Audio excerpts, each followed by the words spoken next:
Now I want to talk a little bit about a different project that you created. So a workshop for healthcare providers, right? That you started a program called Building Allyship for Health and Wellness Providers. So could you tell us a little bit how this idea started and how this work? Yeah. So probably over the last few years, I've spoken on like smaller stages, like more social media collaborations and discussing the importance of diversity and inclusion. But everybody this year kind of saw firsthand a lot of the stuff that marginalized populations were facing, Black people, BIPOC in general. And I saw the desire for people to want to do better in our industry. And so I created a workshop, and it just was detailing what healthcare looked like from slavery all the way through the Jim Crow era and into the civil rights. And it discussed that in the basis of racial trauma and what people have gone through and generational trauma.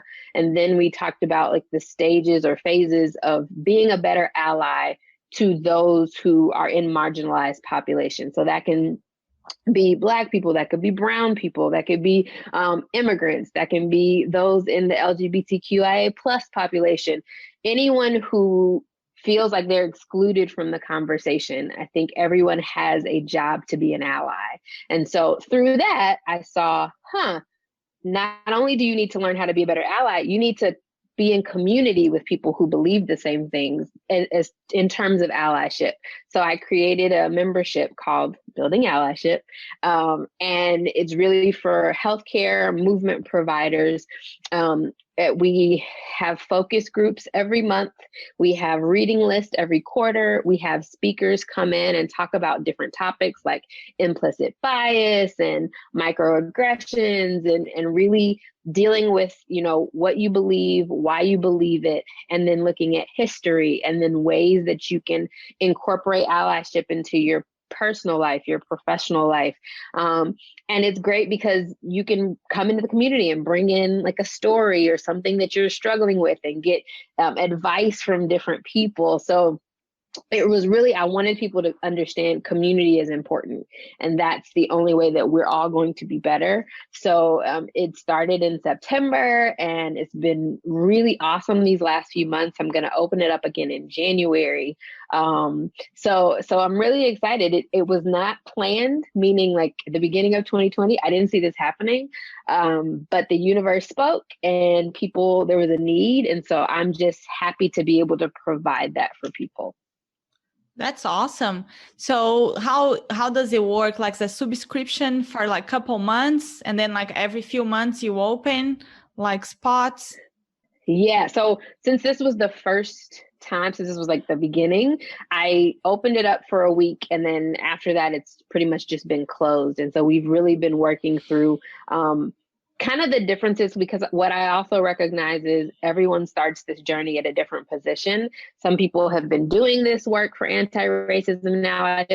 Some people, they're brand new. And so it took probably 3 months for me to say, okay, this is the best way to disseminate this information, to have these focus groups. And so now that I kind of have a foundation that I want to build on, I decided I will open it up twice a year. I love for people to stay in longer than a year for the community aspect. But the goal was stay in for a year. You'll have all of these speakers, you'll have all of these tools. And then as you're learning, go out into the community and learn what your lane is in activism. So I've decided twice a year, because every time a new group comes in, we'll go through a foundational 3 months of the same thing that everyone went in the beginning. And then you'll kind of be able to just traverse through everything that we've done. Is being online now with this COVID? Yeah. So anyone can participate.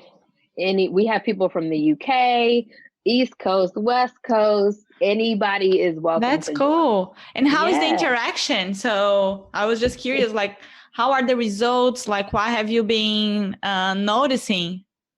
The things that people have learned, they have actually been able to see it in real time. For example, we had a member who was on a jury for a case, like a murder case. And some of the things that we had talked about in the criminal justice system and how it was set up, we had discussed it as focus groups and in documentaries, but she was actually able to see the things that she had learned. And so she was able to speak up and say things that she probably wouldn't have known to say a year ago. We've had a lot of people just notice, like, this seems to be a little racist. The things that people are saying, they're racist, they're separatist, like they're keeping people from coming in, and they're able to speak on those things. And then we've had people who've joined organizations in their community so that they can, help their communities be better. So just seeing people get excited about just helping others and being better allies inside the community. There's it's almost like a personal Facebook. It's on this platform called Mighty Network. So when you come in, that's all you're doing is the allyship stuff. You're talking to the people, you can comment. It's like having your own Facebook pretty much for what you're doing. So it's been pretty awesome. Nice. That's exciting. Congratulations on your new Thank project. you.